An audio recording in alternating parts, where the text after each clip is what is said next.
So what I'm working on, or what we're working on at Ford, is how do we make cars smarter using connectivity. Okay.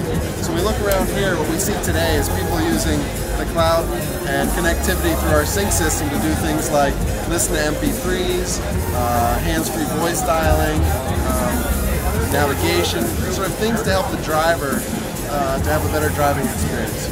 Where we're headed next is how can we use cloud connectivity to improve the underlying vehicle? How do we make the car itself smarter? So one example we've been working on here is about, we teamed up with Google. We use their prediction API, and what that is it's a tool that allows you to predict something.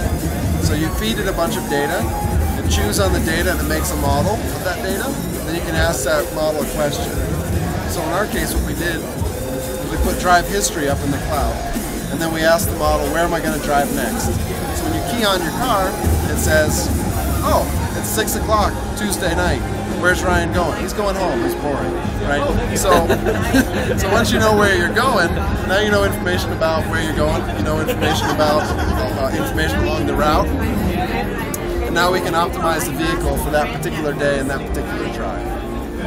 One example about the way we could do that is the idea of if you have a plug-in hybrid vehicle. So a plug-in hybrid vehicle like the Fusion Energy that we unveiled, and what that is you have a big battery and you have an engine. And the software in the vehicle today has to decide when are you going to use the battery, when are you going to use the engine, and how are you going to spend that energy that lives in the battery. That's something that as an automotive company we need to figure that out. But if we have connectivity, we have information, we can then use it in a smarter way. So an example there is, let's say I want to make sure that I don't use my engine in my neighborhood or near my son's school. I want to keep the noise down, keep the emissions down in those areas.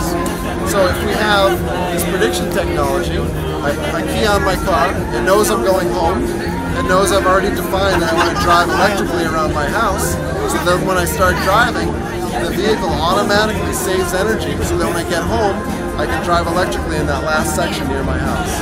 So it's a way of using personalization, it's using prediction technology, and it's a way to improve the actual powertrain, the way the vehicle itself works through connectivity.